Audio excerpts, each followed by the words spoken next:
Hello student, good morning. How are you children. बच्चों, कल हम जो चैप्टर पढ़ रहे थे उसमें जो हमने टॉपिक लिया था ग्रामर का वह था क्रिया। क्या समझ रहे थे हम कल? क्रिया। अब आपको मैंने जो क्रिया बताई थी उसमें क्रिया की परिभाषा समझाई थी, क्रिया के उदाहरण भी बताए थे और धातु और क्रिया भी समझाई थी। अब आज हम जो नई चीज़ पढ़ेंगे वह है कर्म के आधार पर अकर्मक क्रिया, सकर्मक क्रिया और सकर्मक क्रिया के भी क्या पहचान है और कितने भेद हैं, और सकर्मक क्रिया के कितने भेद हैं, और अकर्मक क्रिया की पहचान और अकर्मक क्रिया किसे कहते हैं, ये सब हम समझेंगे। तो इसके लिए बच्चों आपको क्या है, न तो ये आपकी बुक में है, ये ग्रामर पोर्शन है जो मैं आपको समझा रही हूँ।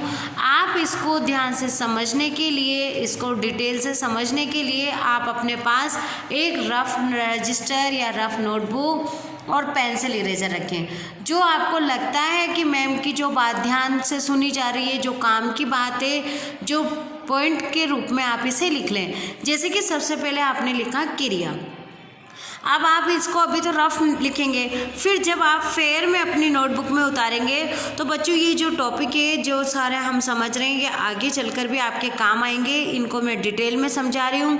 2-3 दिन में हम ये क्रिया का टॉपिक पूरा करेंगे। इसलिए करेंगे क्योंकि हम ध्यान से इसको एक एक चैप्टर में जो ये है वो एक एक चीज़ क्लियर करते हुए चलेंगे।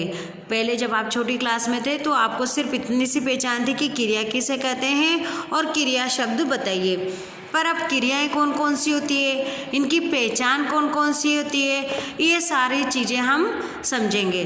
तो सबसे पहले आपको अगर मैंने ये प्रश्न दिया एग्ज़ाम में, क्रिया किसे कहते हैं, तो आप अपनी पेंसिल से फटाफट से लिखना शुरू कीजिए।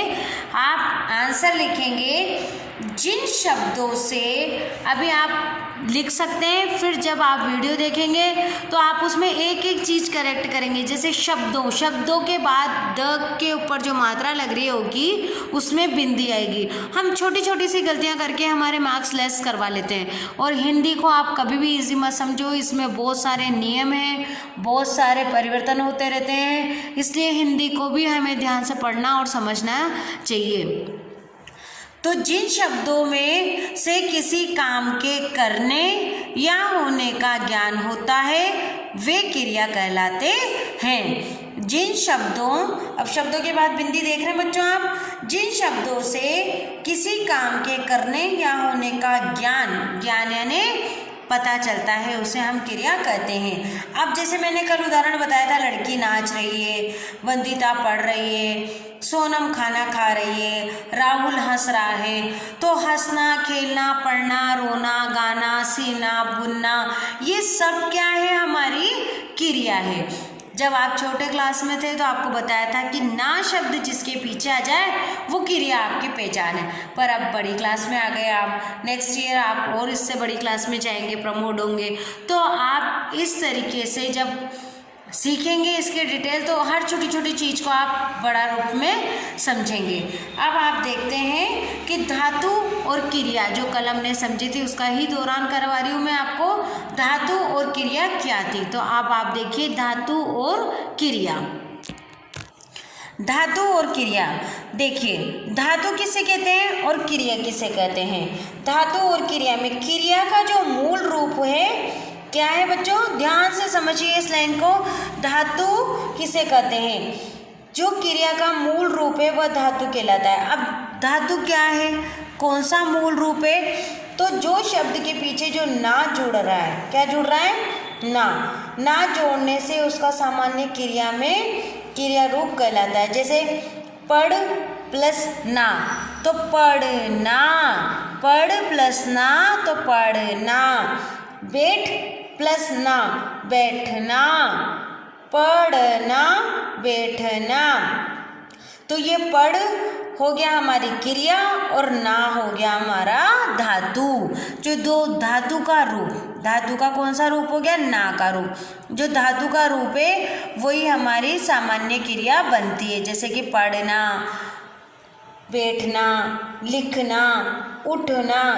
अब लिख प्लस ना लिखना, उठ प्लस ना उठना, ये हो गई हमारी धातु और क्रिया। आज हम जो समझेंगे वह थे क्रिया के भेद। कल मैंने आपको क्रिया के भेद भी बताए थे, और जो आप ये अब इतनी देर तक जो आपके वीडियो में ये सब आए तो आप इन्हें पॉज करके देख के लिख भी सकते हैं। अब कल हमने पढ़े थे क्रिया के भेद, तो वो भी देखिए बच्चों आप। ये इस तरीके से आप अपने जो रफ रजिस्टर है इसमें लिखेंगे। इस तरीके से हमें पूरी क्रिया समझ में आ जाएगी। क्रिया समझ ली, धातु और क्रिया समझ ली। अब क्रिया के भेद हैं। क्रिया के भेद कितने हैं? एक तो कर्म के आधार पर और दूसरा है संरचना के आधार पर। अब अभी हम संरचना के आधार को छोड़ते हैं। सबसे पहले हम पढ़ेंगे कर्म के आधार पर। क्या पढ़ेंगे हम? कर्म के आधार पर धातु का रूप। अब जो संरचना, जब इसको समझ लेंगे तो फिर संरचना के आधार पर भी समझेंगे। तो अभी सारा ध्यान जाता है हमारा कर्म के आधार पर। अब देखिए कर्म के आधार पर दो में डिवाइड किया है। एक तो अकर्मक क्रिया और दूसरी है हमारी सकर्मक क्रिया। और संरचना के आधार पर भी हमें 5 में डिवाइड किया है। सामान्य क्रिया, संयुक्त क्रिया, नाम धातु क्रिया, प्रेरणार्थक क्रिया और पूर्वकालीन क्रिया। अब आते हैं हम अकर्मक क्रिया।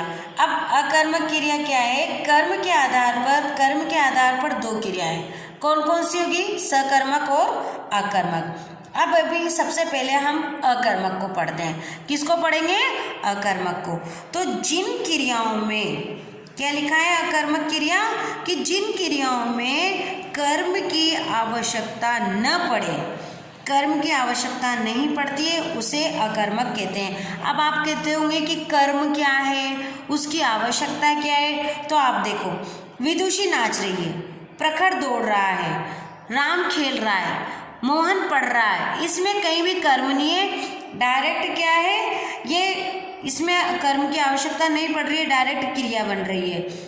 खाना पीना खेलना, तो विदुषी नाच रही है, प्रखर दौड़ रहा है, तो ये हो गई हमारी अकर्मक क्रिया।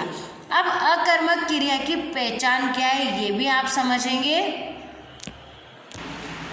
अकर्मक क्रिया की पहचान क्या है बच्चों? क्रिया के साथ, किसके साथ? क्रिया के साथ क्या तथा किसको। अब ये क्या, किसको, कौन, कब, कहाँ, ये क्या है? हमारे प्रश्नवाचक हैं। ये प्रश्नवाचक शब्द हैं। इनको लगाकर जो प्रश्न बनता है उसका उत्तर हमें न मिलने पर क्रिया अकर्मक कहलाती है। अब क्या, किससे, कौन, ये क्वेश्चन बना आपके और इसका उत्तर हमें नहीं मिला तो ये कहलाती है अकर्मक। जैसे एग्जाम के रूप में मैं बताती हूँ, क्या मोहन पढ़ रहा है? अब इसका उत्तर नहीं मिला अपने को, तो वह अकर्मक क्रिया कहलाती है, जिसका आंसर हमें नहीं मिला। अब ये हो गई कर्म के आधार पर जो दो क्रियाएं थी, सकर्मक व अकर्मक। तो अकर्मक क्रिया हम समझ चुके हैं कि अकर्मक क्रिया वो होती है जिसका क्या, किसका प्रश्न का उत्तर हमें नहीं मिले, और दूसरी अकर्मक क्रिया उसे कहते हैं जिसे कर्म की आवश्यकता नहीं पड़े। अब है सकर्मक। अब सकर्मक को ध्यान से समझिए। सकर्मक क्रिया किसे कहते हैं? सकर्मक क्रिया की पहचान क्या है और सकर्मक क्रिया के भेद। तो आप आइए सकर्मक क्रिया को ध्यान से समझेंगे बच्चों हम। सकर्मक क्रिया, जिन क्रियाओं के व्यापार का फल कर्ता को छोड़कर कर्म पर पड़ता है। उसमें तो क्या था अकर्मक में, तो कि कर्म पर की आवश्यकता ही नहीं थी। किसकी नहीं थी आवश्यकता? कर्म की आवश्यकता नहीं थी। और क्या, किसके प्रश्न जो थे उनमें आंसर हमें नहीं मिलता था। पर जो अब हमारी सकर्मक है, इसमें सकर्म पर जो है, जो हम क्रिया रहती है, इसमें कर्ता को छोड़कर कर्म पर इसकी फल पड़ता है। तो आंसर लिखेंगे हम इसका, जिन क्रियाओं के व्यापार का फल कर्ता को छोड़कर कर्म पर पड़ता है उसे सकर्मक कहते हैं। आप सीधे सीधे समझिए। अपूर्वा सितार बजा रही है। अभी अपूर्वा क्या हो गई? कर्ता हो गई। तो कर्ता पर इस कर्म का कोई प्रभाव पड़ रहा है क्या? तो कर्ता को छोड़कर कर्म पर प्रभाव पड़ता है। तो ये कर्ता हो गया हमारी अपूर्वा, और जो ये फल है इसका, क्या फल कर रही है ये? सितार बजाने का। तो इसका काम क्या हो गया? सितार बजाने का। तो अपूर्वा सितार बजा रही है।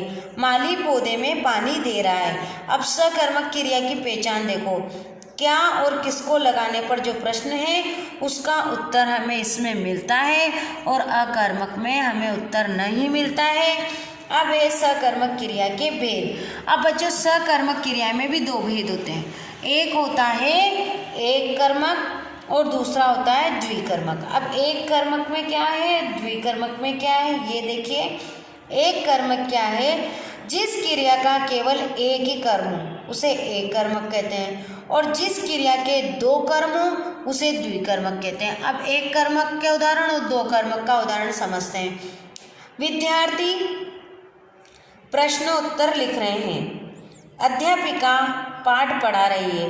अब देखो विद्यार्थी क्या है, एक है, अध्यापिका क्या कर रही है, एक है जो पाठ पढ़ा रही है, तो इसमें क्या है, एक कर्मक क्रिया है। अब द्विकर्मक है, किसान बैलों को चरा रहा है। अब बैल कितने हो गए, दो। डॉक्टर मरीजों को दवाई दे रहा है, मरीज कितने हो गए, दो, या मरीज ज़्यादा, तो यहाँ पर क्या है, ज़्यादा हो गए, बैलों मरीजों, तो ये हो गई हमारी द्विकर्मक क्रिया।